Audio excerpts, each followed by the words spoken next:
Soy Fernando Díaz Villanueva. Hoy es 17 de junio de 2024 y esto es La Contracrónica.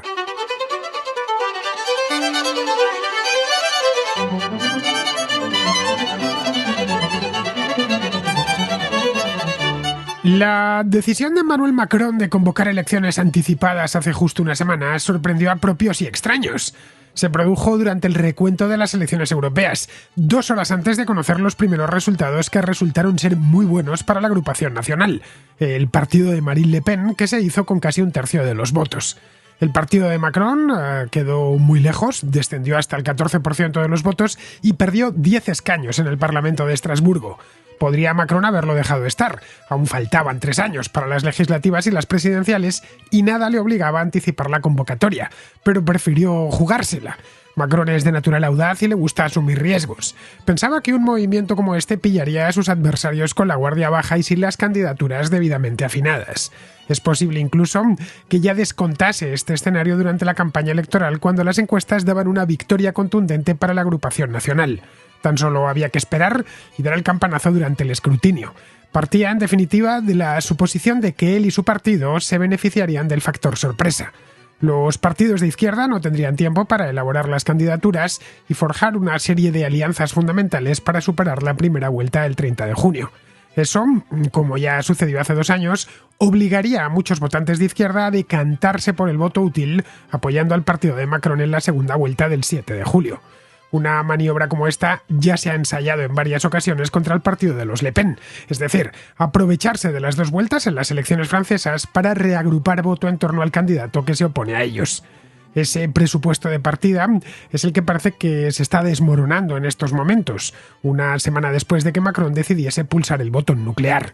Los partidos de izquierda han conseguido formar con gran rapidez una coalición, el nuevo Frente Popular se llama, que se medirá cara a cara con los partidos de Macron y de Le Pen. Los que ahora están presos de la confusión son muchos macronistas, que ven cómo podrían perder su escaño por culpa de alguien que ni siquiera se dignó a consultar con ellos este movimiento tan arriesgado. Algo, por lo demás, habitual en Macron, cuya forma de entender el poder es muy personalista. Sabe que su espacio político es suyo, que todo gira en torno a su persona y trata de hacérselo ver a quienes le acompañan. Los primeros sondeos de intención de voto arrojan datos preocupantes para los intereses de Macron. Dan por seguro que la mayor parte de los candidatos de la agrupación nacional pasen a segunda vuelta y estiman que esta formación llegue hasta los 270 escaños. Lejos aún de la mayoría absoluta, que se sitúa en los 289 escaños, pero aproximadamente el triple de lo que los de Le Pen obtuvieron en el año 2022. Esto convertiría a la agrupación nacional en el partido más grande de la Asamblea y propulsaría a Marine Le Pen de cara a las presidenciales. Implicaría también que el próximo primer ministro tendría que contar con su apoyo. Sobre Macron aletea la sombra de David Cameron, quien hace 8 años, seguro de sus posibilidades, convocó el referéndum del Brexit convencido en que lo iba a ganar sin problemas. No fue así y el referéndum del Brexit se transformó en un referéndum sobre el propio Cameron, que tuvo que marcharse poco después. Con Macron podía suceder algo parecido. Concibió estas elecciones como un referéndum sobre Marine Le Pen, pero podría salirle al revés. Podría ser que el referéndum fuese sobre el propio Macron. Las campanas doblarán dentro de 2 semanas y es posible que terminen doblando por Macron.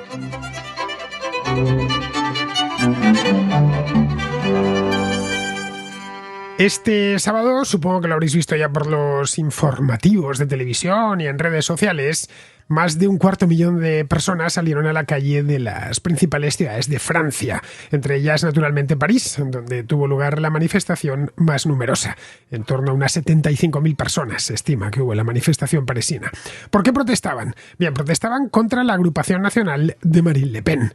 Hace solo una semana, es decir, el domingo o el sábado pasado, semana y pico, semejante manifestación simplemente no hubiera tenido sentido. Es cierto, y todos lo sabemos, que a la izquierda francesa no le cae bien Le Pen, no les gusta nada, pero eso no es motivo para un sábado del mes de junio inundar la calle con pancartas. Para entenderlo de este fin de semana hay que viajar 6 días atrás en el tiempo, desde el sábado hasta el domingo 9 de junio por la noche, un par de horas antes de que se conociesen los primeros resultados.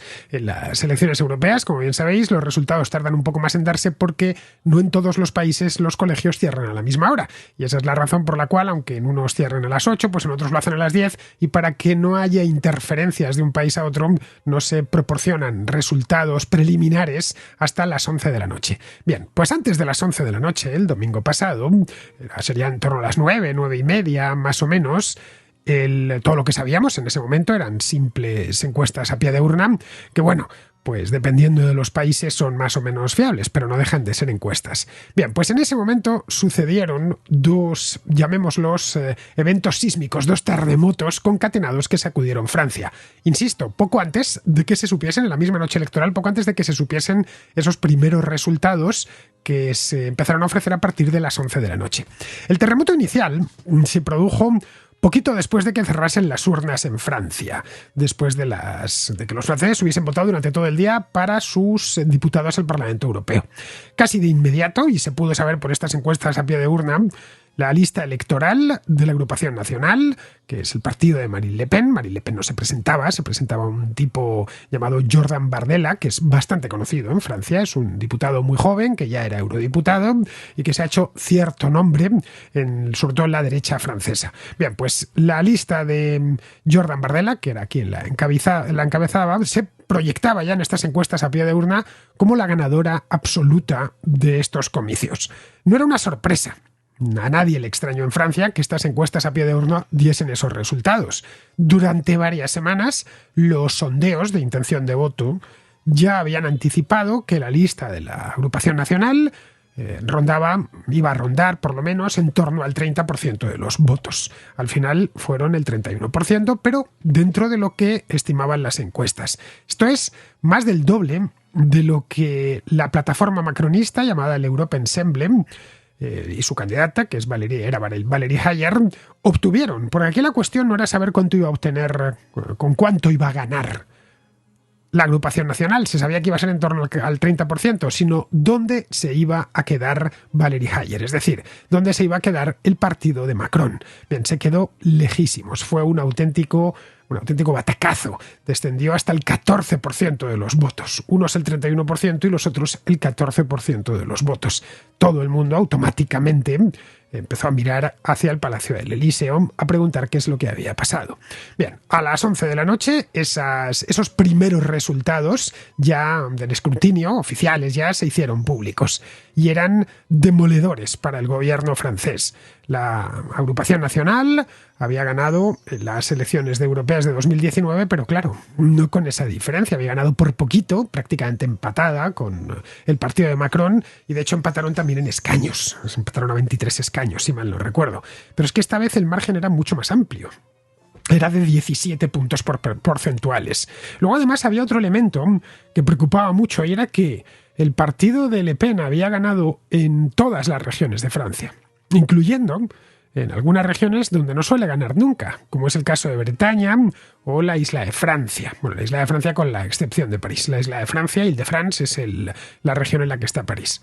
Pero no solo eso, pronto se supo que a Jordan Bardella, el candidato de la Agrupación Nacional, le habían votado sectores demográficos donde el peso de este partido suele ser menor. Por ejemplo, los mayores de 65 años o los que tienen titulación universitaria. Pues bien, tan pronto como se supieron los resultados, empezaron a salir encuestas de voto. ¿Usted ha votado a la Agrupación Nacional? ¿Qué estudios tiene? ¿De qué región proviene? ¿A quién votó en las anteriores elecciones? Y cuantos más datos se conocían, más preocupantes eran. Bien, este fue el primer terremoto, antes de nada, y fue ya primero con las encuestas de pie de urna y luego ya a las 11 de la noche con los datos oficiales. A este terremoto le siguió una réplica, muy seguida en el tiempo.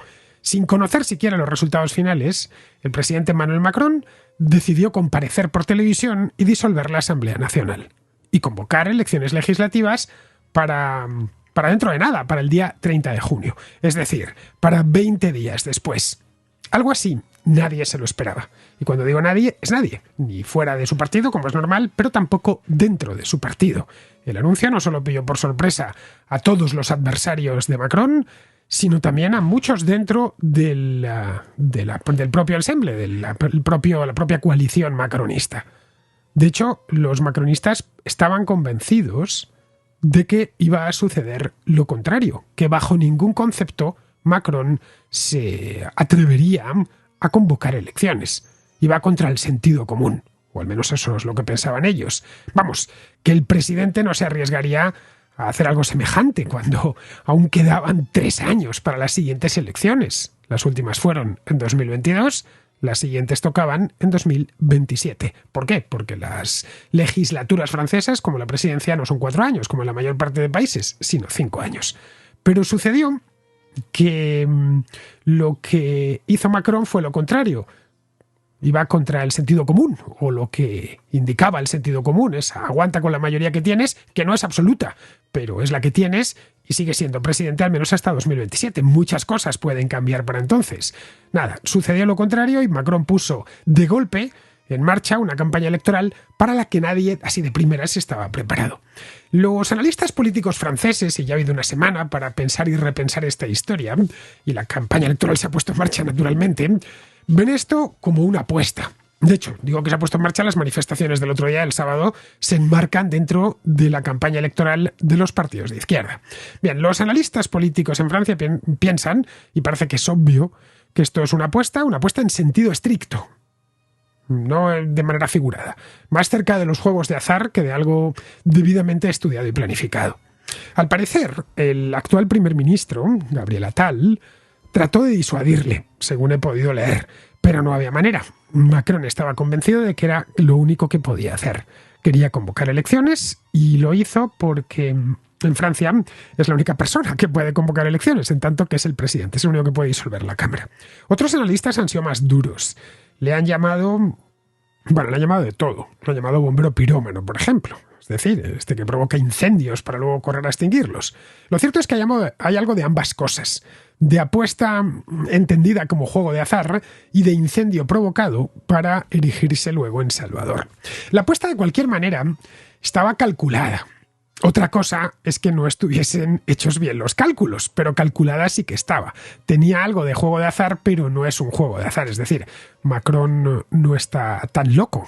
Si supiese que las posibilidades de perder son grandes, nunca hubiese convocado. Si lo hizo es porque tenía pensado y había estudiado que esto podría reportarle un beneficio. Macron pretendía pillar desprevenidos y por sorpresa al resto de partidos. Algo que, ojo, consiguió con todos, con los suyos también, no solo con los partidos de la oposición, también con los de su partido.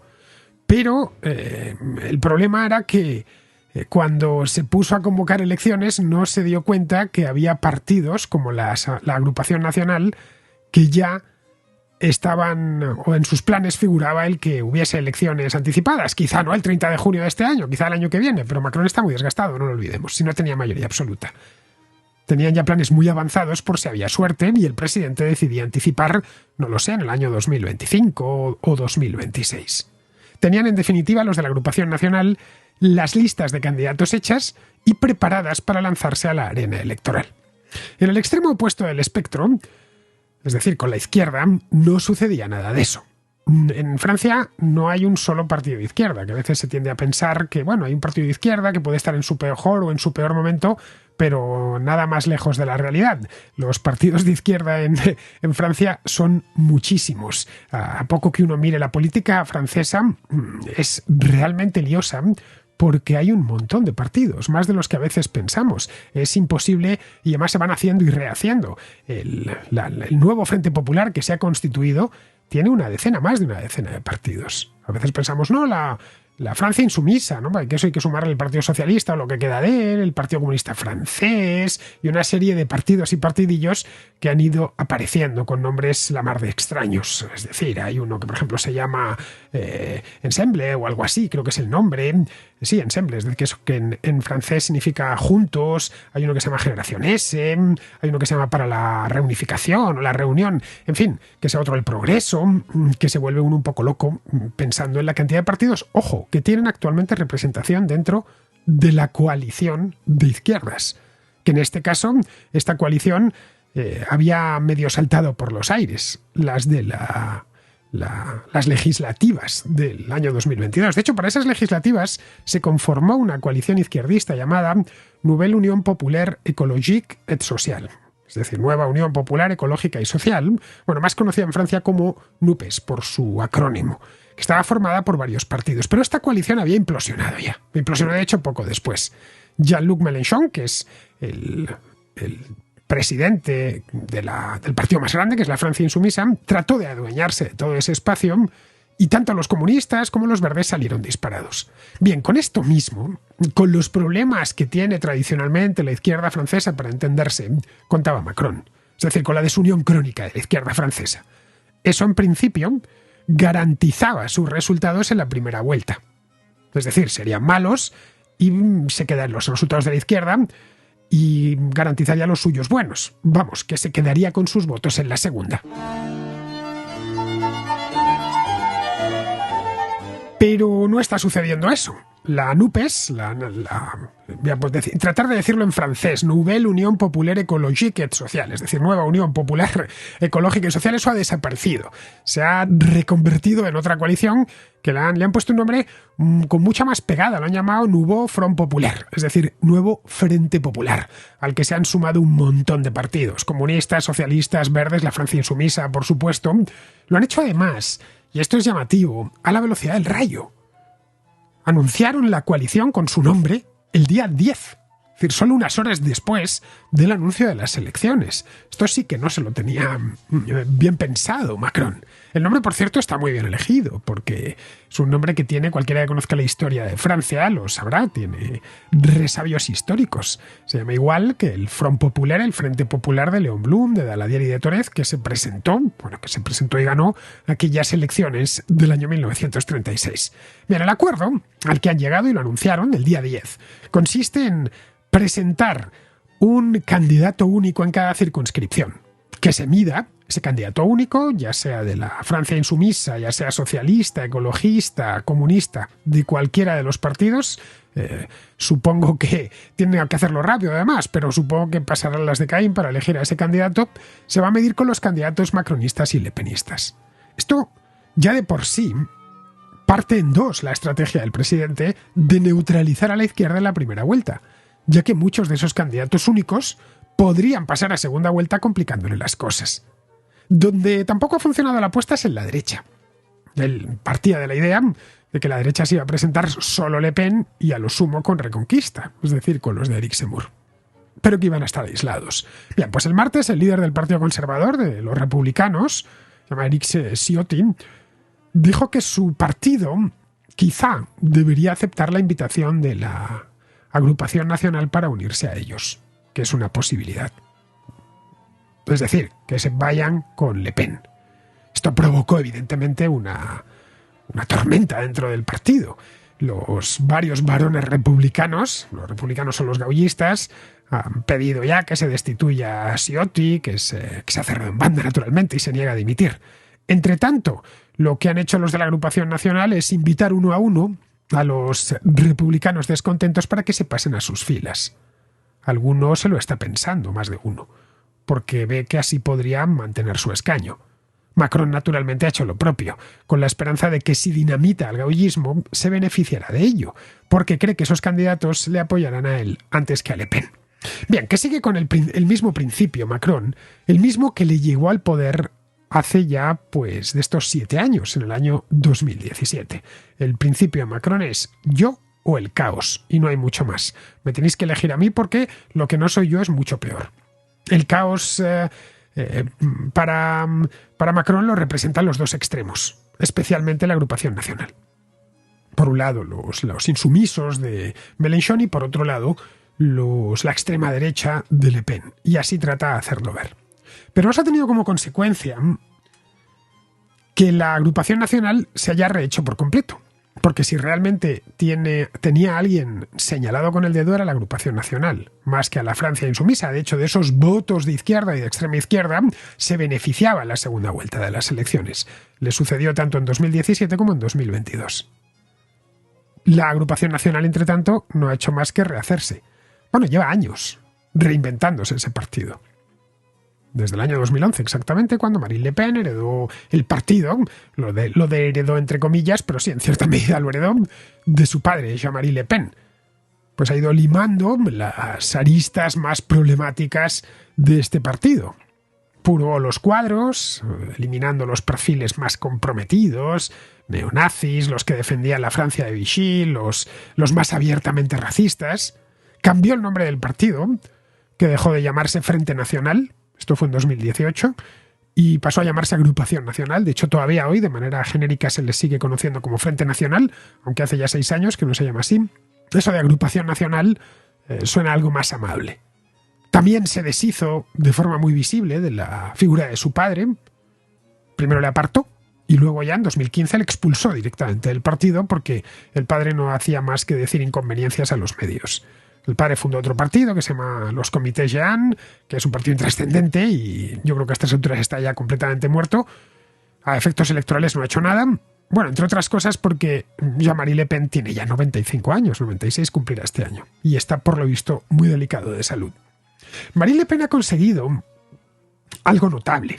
Ha conseguido normalizar un partido que es, si no racista, sí al menos xenófobo, y ferozmente islamófobo y nativista. Pero su principal logro no es ese, sino transformar la agenda política francesa hasta el punto de que ese mensaje sea hoy del agrado de muchísimos franceses. Bueno, vamos a ver el éxito que ha tenido en que le ha aparecido un partido a su derecha. Si ese mensaje no estuviese de moda, no habría nuevas aventuras políticas, y las hay, y con éxito. Hace 2 años le apareció un partido exactamente a su derecha, Reconquista, fundado por el escritor Éric Zemmour para las presidenciales. Zemmour no pasó a segunda vuelta, pero ojo, que quedó cuarto en la primera vuelta. Obtuvo nada más y nada menos que 2,5 millones de votos y el 7%.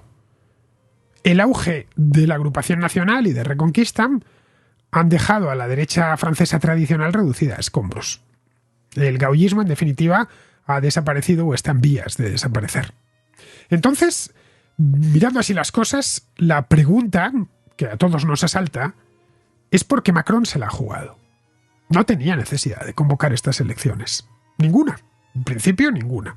Pero esto es un misterio que desconocen hasta sus propios diputados. Pero algo ha tenido que ver el hecho de que en las elecciones legislativas de 2022 su partido perdió la mayoría absoluta, de la que disfrutaba desde 2017. El primer quinquenio de Macron pudo gobernar a su antojo. Él era presidente, y además con una mayoría sólida, y controlaba el Parlamento, controlaba la Asamblea Nacional. Bien, desde entonces, 2 primeros ministros, primero Elisabeth Borne y luego Gabriel Attal, pues no sé cómo decirlo, se las han visto negras para sacar adelante un montón de leyes. Las 2 más difíciles han sido el de la ley de pensiones. Recordemos las manifestaciones del año pasado en Francia, le dediqué un par de programas a esta historia, y la ley de inmigración. Bueno, el resultado es que el presidente ha necesitado invocar el artículo 49.3. Esta es una cláusula que permite al gobierno aprobar una ley saltándose al Parlamento. Es una cláusula perfectamente constitucional, pero debe usarse de forma muy medida y excepcional.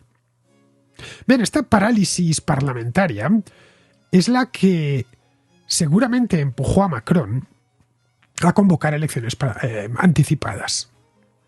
No lo sabemos qué tipo de estudios tenía en la mano como para arriesgarse tanto. Quizá espera que le salga algo parecido a lo que consiguió Charles de Gaulle en 1968. Esto, mirar la historia siempre es útil. Pensando además que el sistema es el mismo, es la Quinta República, tampoco se tiene que ir a ejemplos muy lejanos al siglo XIX o a principios del XX.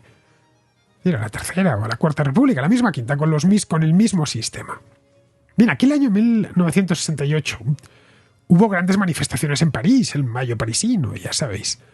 De Gaulle terminó al final, cuando estaba todo patas arriba, decidió comparecer por televisión y anunció la disolución de la Asamblea Nacional y la convocatoria de elecciones anticipadas, asegurando aquello de la República no abdica, etc. Es decir, que estaba dispuesto a agarrar al toro por los cuernos. Había pasado solo 1 año de las anteriores elecciones.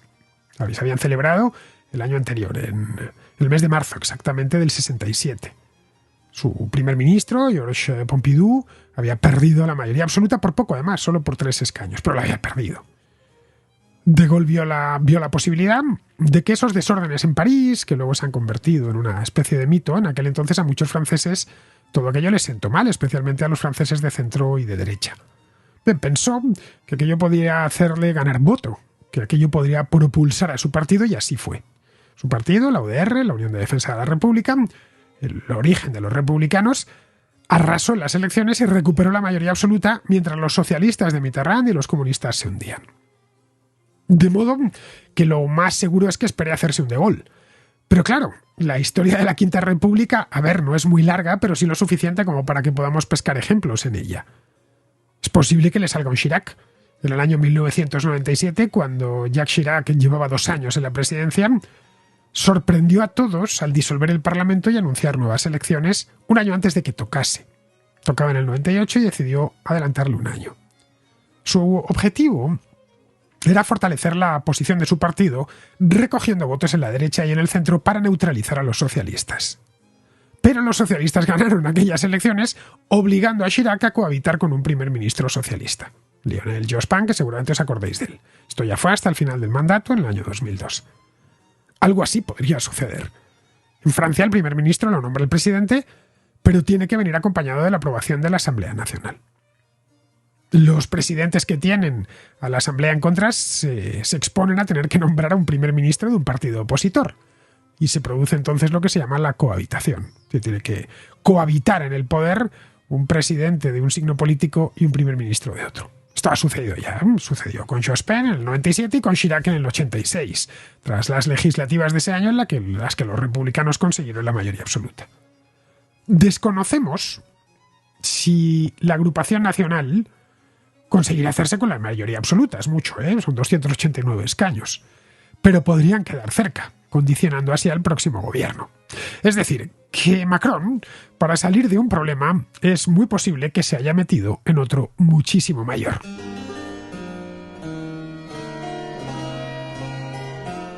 Vamos con la contrarréplica. Empezamos con Jorge, que nos habla de Apple y de su nuevo servicio de inteligencia artificial. Buenas, comentaba el contraescucha en la contra que hiciste del Apple Intelligence que Apple había fracasado, porque, que había demostrado haber fracasado, ¿no? Porque no tenía un modelo de inteligencia todavía desarrollado y la competencia le había comido la tostada. Yo creo que a veces cometemos el error, los que nos apasiona la tecnología, de pensarnos que el valor realmente está en la tecnología, y eso no es cierto. El valor está en incorporar esa tecnología a los productos, que es realmente lo difícil. Es decir, saber qué necesita el consumidor y dárselo con la tecnología que desarrollas. Ambos procesos son importantes, pero es mucho más importante entender dónde colocar bien esa tecnología. ¿Por qué digo esto? Porque Apple sabe que tiene que entrar ahí, y además es que colocar inteligencia artificial en un producto como el iPhone o como el Mac es un win-win. Es que es el producto mejor posicionado en el mercado. Es así, es una jaula dorada. Es que Apple ha conseguido ser una marca que ha generado un ecosistema del que nadie se quiere escapar. Y le faltaba la inteligencia artificial. Y si Apple no hubiera hecho este movimiento, si hubiera venido alguien, le hubiera comido la tostada, pero es que ya ha hecho el movimiento. ¿Qué más da que haya hecho un partnership? Como bien indicaba Fernando, también lo hizo con el tema de los procesadores. Vamos, a mí no me cabe la menor duda de que está trabajando en un modelo de inteligencia artificial propio, como no podía ser de otra forma, y encima lo venderá como un lanzamiento extra. Vamos, a mí personalmente me ha parecido una genialidad. Como dice Fernando, habrá que ver hasta qué punto es un juguete y hasta qué punto es algo útil. Porque eso es muy importante, ¿de acuerdo? Porque a ver qué tal funciona. Vamos, pero yo estoy deseando probarlo. Bueno, al margen de esto, también comentabas que Apple no es muy amiga del código abierto. A ver, como casi ninguna empresa de tecnología, casi todo lo tiene cerrado, pero Apple tiene un montón de iniciativas de open source, las puedes consultar en GitHub. La más famosa de ellas probablemente es el lenguaje Swift, con el que se desarrollan las aplicaciones que están hechas para iOS e incluso para Mac. Este lenguaje es de código abierto, lo hizo un desarrollador en sus ratos libres y Apple decidió hacerlo open source. Bueno, un saludo y muy buen programa. Bueno, Jorge, yo no dije en ningún momento en aquel programa que Apple había fracasado, sino que había llegado tarde, que es una obviedad. Pero eso no significaba nada, porque Apple llega tarde a algunas tecnologías, a muchas de hecho, pero luego las implementa muy bien. Un ejemplo que todos recordamos es el de las pantallas táctiles. Ya existían antes del iPhone o del iPad, pero fue Apple quien mejor supo implementarlas en un teléfono o en una tableta. Bueno, la tableta directamente ellos crearon el concepto, al menos desde el punto de vista comercial. Otra implementación que hicieron muy bien fue el lector de huellas dactilares.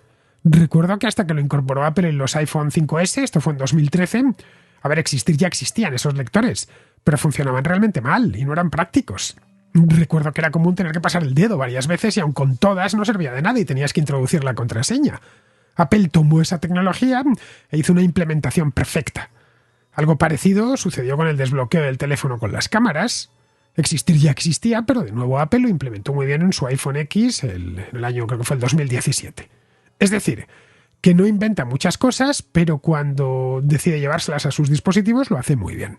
Esa, de hecho, es una de las claves de su éxito. Lo comentaba el otro día, yo soy usuario de Apple, entre otras cosas porque funciona muy bien. Enciendo el Mac y sé que todo va a ir como la seda. A mí la informática no me gusta. No quiero pelearme con el sistema operativo. Quiero enchufar un periférico y que funcione. Quiero que el ordenador darle al botón para que se encienda, arranque rápido y luego no se me cuelgue.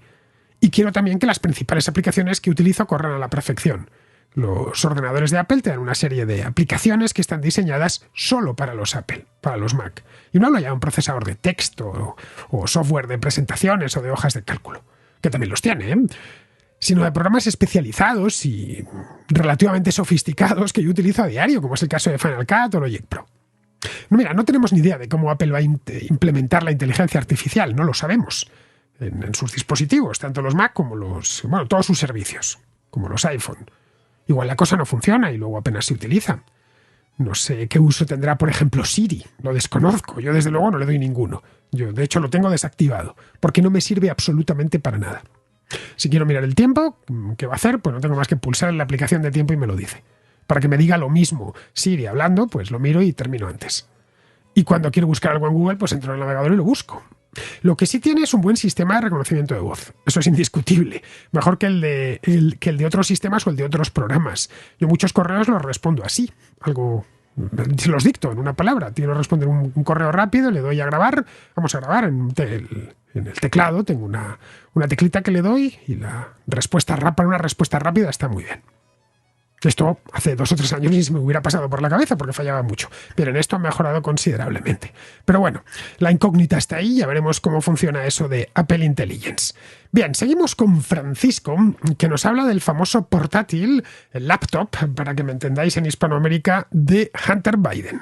Hola Fernando, en tu programa de Hunter Biden he echado de falta que se hablase de cómo se secuestró la información en los social media con relación a su portátil. Está intrínsecamente relacionado con Hunter Biden y con unas elecciones presidenciales, nada menos. Hay que recordar que el FBI se personó en Facebook y les dijo a Zuckerberg y a los de Twitter que los rusos estaban intentando afectar a las elecciones como en las anteriores y que no podían dejar de que esto sucediese. Y en Twitter directamente empezaron a echar gente. Al New York Post lo echaron, quiero recordar, ¿no? A un medio de comunicación. Los empezaron a echar por publicar noticias de este tipo. Y lo de Facebook fue incluso todavía peor. No te decían que te estaban silenciando y te silenciaban. De manera que la información no llegara a nadie a través de Facebook. Y bueno, pues esto puede ser más legal o menos legal. A mí me parece una verdadera barbaridad que los social media se permitan modelar unas elecciones a ese sentido. Que sí, que hay mucha gente que podrá ver New York Post directamente, pero le estás cortando ahí un brazo a uno de los oponentes. Y son unas elecciones presidenciales, que es lo que nos estamos enfrentando ahora. Hay que recordar además que ganaron por la mínima. Joe Biden ganó por bastante poco. Que sí, que ha habido otra gente que ha ganado por menos, pero que tampoco es que ganaran, que no ganó como Obama, es lo que quiero decir. Y bueno, pues que todo suma en este tipo de cosas. Que si tú eres capaz de levantar un escándalo a 3 semanas de unas elecciones generales en Estados Unidos, pues es bastante probable, si levantas un buen escándalo, que te echen abajo la candidatura o que pierdas las elecciones. Recordemos lo que pasó con Hillary Clinton, que se descubrieron los emails, que eso, dicen, pues fue injerencia rusa. Bueno, sí, pero que los emails eran de verdad. Es decir, que si los rusos, la injerencia de los rusos o de los iraníes o de los chinos, es que me da igual, es que revelan una verdad sobre un candidato político, pues esa información debe saberse, sea interés de una nación extranjera o no. Si es verdad, que se publique La verdad es la verdad, la diga Agamenón o su porquero. Bueno, muchas gracias por tu programa, ha sido muy interesante y un saludo a todos los contraescuchas. Pues mira, Francisco, Joe Biden en 2020 no ganó por poco, ni muchísimo menos. Le sacó a Trump 4,5 puntos de voto popular. Lo iba a mirar. El 51,3% frente al 46,8%. Y 74 votos electorales. 306 frente a 232. Obama en 2012 le sacó a Mitt Romney 3,9 puntos de voto popular. El 51,1 lo tengo delante, frente al 47,2. Y si nos vamos más atrás, en el año 2004, George Bush hijo le sacó a John Kerry solo 2,5 puntos. El 50,7 frente al 48,3. Y aquello se consideró una gran victoria para Bush y para los republicanos. Es decir, que no hubo nada parecido a una victoria apurada en 2020. Biden ganó aquellas elecciones sin demasiados problemas, recuperando además algunos estados importantes como Georgia, Pensilvania, Michigan o Wisconsin. Luego, respecto al tema del portátil, a ver, esta es una historia antigua, porque data del año 2020. Nunca quedó claro si se había roto la cadena de custodia de ese portátil. Es decir, que se habían introducido datos desde que dejó de pertenecer a Hunter Biden hasta que fue encontrado. Hay versiones que avalan esta tesis y versiones que avalan la tesis contraria. Y ambas tesis están muy bien construidas. Eso sí, eso no ha sido óbice para que el FBI aportase como prueba en su contra material extraído de ese portátil durante el juicio de este mes. Pero lo que terminó decantando la suerte de Hunter Biden en el juicio no fue lo que salía en el portátil, sino el hecho que quedó probado que había comprado un arma después de mentir en el formulario federal. Pasaron varios testigos por delante del jurado asegurando que Hunter Biden en aquel entonces, octubre de 2018, estamos hablando, consumía drogas. Luego está el tema de la gestión de la historia del portátil, la gestión mediática, podríamos llamarla. Un mes antes de las elecciones del año 2020. Esto llevó a muchos a pensar que se había producido una censura. A ver, yo personalmente me enteré, y no leyendo el New York Post, que es donde apareció la exclusiva, sino el Wall Street Journal. Todos se hicieron eco de esta historia. Creo que no hubo periódico, televisión o cadena de radio que no informase sobre los detalles del portátil en aquellos días. Otra cosa distinta fueron las redes sociales. Como bien sabes, Facebook y el Twitter de aquella época eran abiertamente, y siguen siéndolo, bueno, Facebook sí, Twitter ya no, abiertamente pro-demócratas. Twitter, de hecho, parecía el departamento de comunicación del Partido Demócrata. Así que allí fue mucho menos visible. Ellos se escudaron en que no querían, que querían proteger a sus usuarios de una información falsa que provenía de hackers rusos, lo recordarás. Pero vamos, el tema estuvo disponible para la opinión pública, Todo el que quiso enterarse de lo que pasaba con aquel portátil se enteró. Bien, vamos ahora con Pablo, que nos habla de la atención sanitaria en Argentina. Esto enlaza con lo que hemos hablado en las últimas semanas de la atención sanitaria en España para los expatriados. Bien, pues nos cuenta Pablo que allí al parecer la puede recibir cualquiera. Hola Fernando, buenas tardes. Estaba escuchando tu contrarréplica. Dos comentarios con respecto a otros dos ciudadanos que te escribieron. Uno, un médico español, colega mío, que está en Elche, si no me equivoco, y otro ciudadano español que está en China. Bueno, con respecto al ciudadano de China, bueno, aclarar una cosa que dijo él suelto de cuerpo, que medicaciones comunes como el diazepam no es ninguna medicación común, es un niño relajante, es una benzodiazepina que produce estado de sedación y relajación muscular, que asociado sí en dosis muy bajas con antiinflamatorios se usa como relajantes musculares ante contracturas, pero no es una medicación común y corriente, y de hecho se hace con receta archivada por duplicado, empezando por ahí. Con respecto al tema estuve escuchando mucho con atención lo que comentaba mi colega español con respecto a quién tiene atención o no según la comunidad autónoma, y lo que comentaba este muchacho que vive en China, y la verdad que entiendo varias cosas con respecto para darte ideas cómo hemos llegado a Argentina, a la situación que estamos, y a veces me causa gracia pensar de lo apocalíptico que son muchos de tus contraescuchas con respecto a la situación española, pero quédense tranquilos de saber lo lejos que están verdaderamente de una situación como países como Argentina. Acá en Argentina, no solamente que se atiende en el sistema público a cualquier paciente sin presentar más que, con suerte, su documento, pero no se indaga si está en forma ilegal, si está viviendo legalmente, si está de turista, eso no se averigua por completo, y de hecho tienen acceso a cualquier tipo de atención, hasta inclusive cirugía de alta complejidad o insumos tan caros como un cardiodesfibrilador implantable. Llegó un punto donde pacientes de países limítrofes como Paraguay o Bolivia se venían a atender a Argentina y volvían después a atenderse a su país de origen sin ningún tipo de de control. Y el gran concepto, el gran problema que acá en Argentina, el grado del socialismo infame que llegamos a tener, consideró que la medicina era un acto altruista.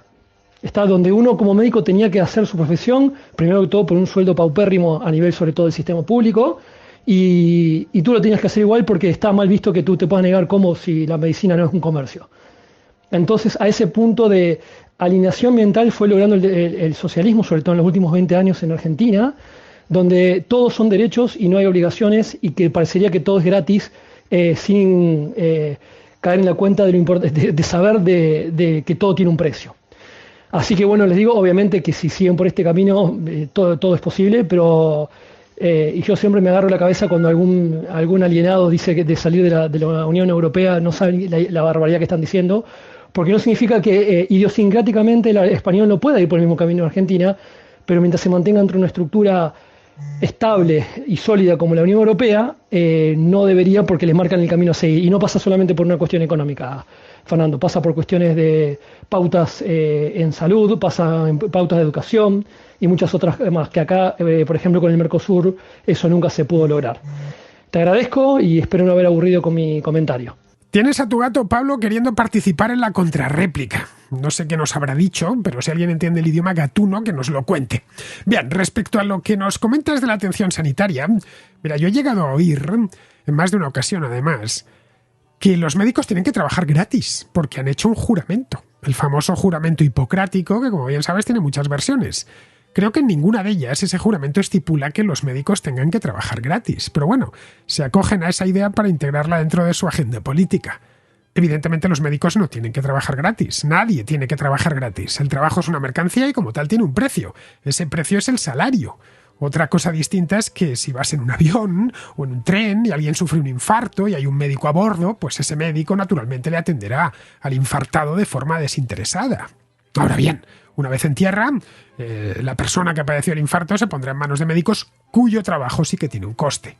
Los que defienden la atención sanitaria universal, así sin ningún tipo de límites, parecen ignorar que esa misma atención puede llegar a ser muy costosa. Como en esta vida no hay nada gratis, bueno, salvo la gracia de Dios, que esa sí es gratis, el resto todo tiene coste, alguien tendrá que pagar esa atención. O lo hace el beneficiario directamente o a través de algún tipo de mutualidad, o lo hace un tercero. Podemos incluso asumir que para casos muy especiales de gente que de ninguna manera podría costearse un seguro médico exista un prestatario de última instancia. Vale, correcto, financiado por los demás. Pero es que eso debería ser excepcional y algo muy restringido, no la norma. Bien, vamos a ir terminando, vamos con Pizarrón, que nos habla del tema de Hunter Biden. Cincuentón en conflicto interno permanente, su mayor valor político e involuntario, dado su apellido, es despertar la compasión de los votantes por su padre.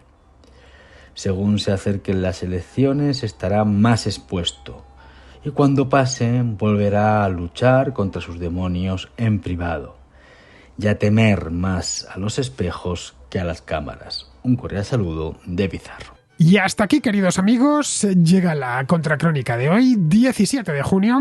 Mañana es 18 y estaré de regreso. Hasta mañana.